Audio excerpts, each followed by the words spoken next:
ఆచి చికెన్ మసాలా 50 కోట్లతో ప్లాన్ చేసిన సినిమా బడ్జెట్ 100 కోట్లకి ఎలా చేరుతుంది? దానికి నిర్మాతే కారణమా? ఓటీటీ మత్తులో పడి మేకింగ్ పై పట్టు కోల్పోతున్నారా? అదనపు డబ్బు మాయలో అసలైన సినిమాని వదిలేస్తున్నారా? బడ్జెట్ పెరగడానికి, వర్కింగ్ డేస్ పై నిర్మాత కళ్ళెం వదిలేయడానికి ఓటీటీ మెయిన్ రీజన్ అవుతోందా? నిర్మాతలో ఈ తప్పులకి కారణం ఏంటో ఎక్స్క్లూజివ్ గా మాట్లాడుకుందామా?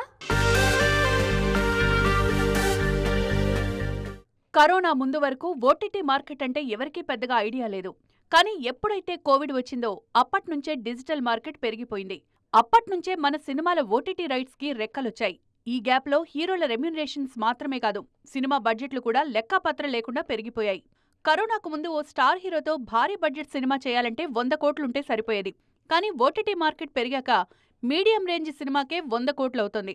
కనీసం 15 నుంచి 20 కోట్లు పెడితే కానీ ఓ చిన్న సినిమా రెడీ కావట్లేదంటే పరిస్థితి ఎలా ఉందో అర్థమైపోతుంది.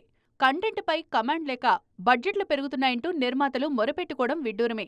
మొదట్లో స్టార్ వాల్యూ చూసి సినిమాలు కొనేసిన ఓటీటీ సంస్థలు ఆ తర్వాత కంటెంట్ పై ఫోకస్ చేశారు. పైగా 2 నెలలకోసారి వాళ్లకు నచ్చినట్లు పాలసీలు మార్చేస్తున్నారు. దాంతో మార్కెట్ ఒక్కసారిగా ఢమాలంది. ఇది మిడ్ రేంజ్ హీరోల సినిమాలపై ఎఫెక్ట్ భారీగా చూపించింది. అందుకే మీడియం రేంజ్ హీరోలే కాదు, పెద్ద సినిమాలకు కూడా తిప్పలు తప్పట్లేదు. ఓటీటీ డీల్ పూర్తయితే గానీ షూటింగ్స్ పూర్తి చేయట్లేదు, రిలీజ్ డేట్స్ అనౌన్స్ చేయట్లేదు నిర్మాతలు. టాక్సిక్, విశ్వంభర సైతం ఈ లిస్టులో ఉన్నాయి. మరోవైపు 50 రోజుల్లో చేయాల్సిన షూట్ 100 రోజులవుతుంది. దాంతో బడ్జెట్ తడిసి మోపెడవుతోంది. రిలీజ్కి ముందే ఓటీటీ డీల్ క్లోజ్ అవడం అతి కొద్ది మంది హీరోలకే సాధ్యం. అన్నింటికీ అలా జరగడం కష్టం. అందుకే కంటెంట్ బలంగా ఉంటేనే అన్నీ బాగుంటాయనేది